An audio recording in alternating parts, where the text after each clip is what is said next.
तो पश्चिमी दिल्ली की हरिनगर सीट, एक ऐसा किला जो ढह गया। सवाल ये है कि आखिर ये हुआ कैसे। आज हम इसी चुनावी भूचाल की तह तक जाएंगे, नतीजों को समझेंगे और उसके पीछे की पूरी कहानी का विश्लेषण करेंगे। देखिए, हरिनगर को समझने के लिए इसे सिर्फ एक चुनावी क्षेत्र की तरह नहीं देख सकते। ये कई संस्कृतियों का, कई जिंदगियों का एक संगम है। यहाँ की गलियों में आपको पंजाबी, जाट और दूसरे कई समुदायों की उम्मीदें और उनकी चिंताएं सब एक साथ मिलेंगी। और यही चीज यहाँ की राजनीति को इतना इतना दिलचस्प बना देती है। साल 2025 का चुनाव और नतीजा तय हुआ सिर्फ 6,632 वोटों से। अब ये आंकड़ा महज एक नंबर नहीं है, ये हार और जीत के बीच का वो छोटा सा फासला है जो असल में एक बहुत बड़ी चुनौती की तरफ इशारा कर रहा है। और उसी चुनौती को अगर हम वोट प्रतिशत में देखें तो ये आंकड़ा है लगभग 7% का। मतलब सीट वापस जीतने के लिए करीब 7% वोट स्विंग चाहिए और आगे की पूरी रणनीति इसी एक नंबर के आसपास घूमेगी। तो चलिए, इस विश्लेषण में हम एक एक करके परतें खोलेंगे। सबसे पहले हम जनादेश को समझेंगे, फिर आंकड़ों के पीछे छिपी कहानी को बाहर निकालेंगे। हम उन बाहरी और अंदरूनी वजहों को जानेंगे जिन्होंने नतीजों को ये शक्ल दी, और आखिर में हम एक वापसी के लिए एक ठोस रास्ते का नक्शा भी देखेंगे। तो 2025 का जनादेश बिल्कुल साफ था। जनता बदलाव चाहती थी। भारतीय जनता पार्टी ने ये सीट सत्ता पर काबिज आम आदमी पार्टी से छीन ली। पर बात सिर्फ एक पार्टी की जीत और दूसरे की हार की नहीं है। असली सवाल तो यह है कि इस बदलाव की जमीन तैयार कैसे हुई और क्यों हुई। इन कैसे और क्यों का जवाब हमें आज में नहीं बल्कि पिछले कुछ सालों के इतिहास में मिलेगा। चलिए पिछले 7 चुनावी चक्रों के आंकड़ों को खंगालते हैं, क्योंकि वो हमें एक बहुत ही दिलचस्प कहानी बताने वाले हैं। तो जरा इन आंकड़ों पर नजर डालिए, ये कहानी सुनाते हैं। 2008 तक हरिनगर बीजेपी का एक अभेद्य किला माना जाता था। फिर 2013 में आम आदमी पार्टी की एंट्री होती है और 2015 आते आते तो एक लहर सी आती है। 58.5% वोट, एक तरफा जीत। लेकिन कहानी का अंत यहां नहीं है। 2025 तक आते आते पासा पलट जाता है और ये किला फिर से ढह जाता है। ये चार्ट उसी कहानी को और भी साफ कर देता है। आप देखिए, 2015 से 2025 के बीच आम आदमी पार्टी का वोट शेयर कैसे लगातार नीचे आया, और दूसरी तरफ बीजेपी का वोट शेयर धीरे धीरे लेकिन लगातार बढ़कर जीत के आंकड़े को पार कर गया। ये एक बहुत ही साफ ट्रेंड है। अच्छा, 2020 के नतीजों में एक और बड़ा दिलचस्प मोड़ था। एक निर्दलीय उम्मीदवार जो पहले विधायक रह चुके थे, उन्होंने करीब करीब 10% वोट हासिल किए। ये वो वोट थे जो शायद सत्ता के खिलाफ थे, और इस बिखराव ने बीजेपी विरोधी वोटों को बांट दिया। तो यहां असली खेल समझ में आता है। 2025 में जब कोई मजबूत निर्दलीय उम्मीदवार मैदान में नहीं था, तो 2020 में जो वोट बट गए थे वो काफी हद तक एक जगह जमा हो गए, बीजेपी के खाते में। मतलब ये सिर्फ आपके वोट खोने की कहानी नहीं थी, ये एक एकजुट विपक्ष की भी कहानी थी। अब देखिए, ये जो वोटों का बटना और फिर एक होना है, ये सिर्फ गणित नहीं है। ये दिखाता है कि एक नागरिक, एक वोटर अपनी बात कैसे रखता है। हमारे संविधान का भी यही तो आधार है। हर व्यक्ति को सम्मान के साथ अपनी राय रखने का हक है, और जब हम सार्वजनिक जीवन में संवाद करते हैं तो यह हमारी जिम्मेदारी बनती है कि वो संवाद भी सम्मानजनक हो।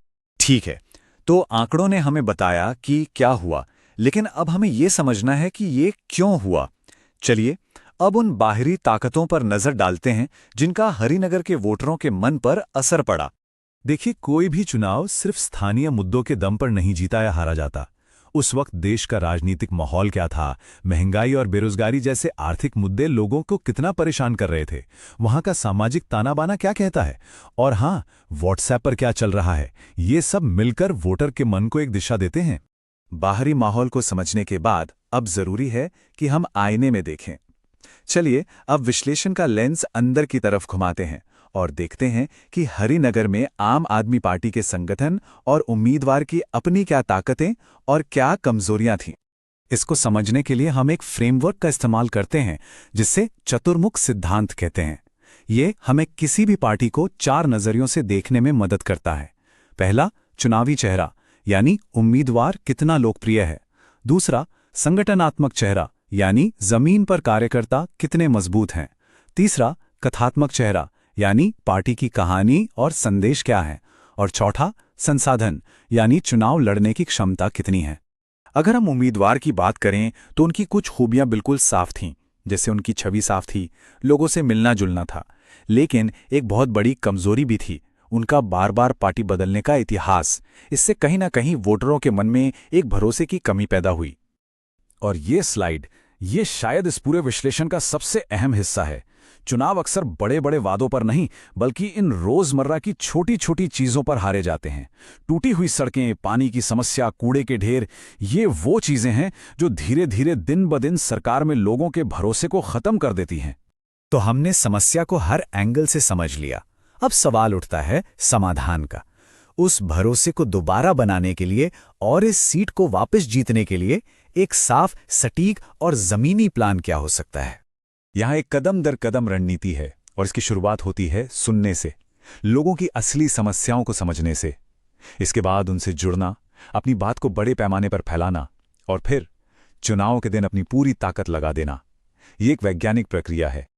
और आज के जमाने में जमीन के काम को डिजिटल दुनिया से जोड़ना बेहद जरूरी है। WhatsApp group, Instagram reels, fact checking team, ये सिर्फ प्रचार के हथियार नहीं है। ये सेवा करने, संवाद करने और सबसे बढ़कर भरोसा बनाने के बहुत जरूरी औजार हैं। और जब हम ये डिजिटल माध्यमों की बात करते हैं तो एक और बहुत जरूरी पहलू सामने आता है, विश्वास और सहमति का। आज के दौर में जब डेटा प्रोटेक्शन और प्राइवेसी इतने अहम है, तो ये जरूरी हो जाता है कि हम लोगों से जुड़ते वक्त उनकी सहमति का सम्मान करें। उनकी निजी जानकारी की सुरक्षा सुनिश्चित करना भी एक तरह की गवर्नेंस ही है। तो इस पूरे विश्लेषण से हम किस नतीजे पर पहुंचते हैं? हरिनगर की हार से नेतृत्व और शासन के लिए सबसे बड़ा सबक क्या मिलता है? बात बहुत सीधी और गहरी है। राजनीति का असली खेल टीवी की बहसों में या बड़ी बड़ी रैलियों में नहीं, बल्कि लोगों की गलियों में खेला जाता है। असली भरोसा तब बनता है जब जमीन पर काम होता है, जब लोगों को लगता है कि उनकी जिंदगी में सच में कोई सुधार आया है। और आखिर में सारी बातें इसी एक सवाल पर आकर रुक जाती हैं। ये सवाल हर उस इंसान के लिए है जो जनता की सेवा करना चाहता है।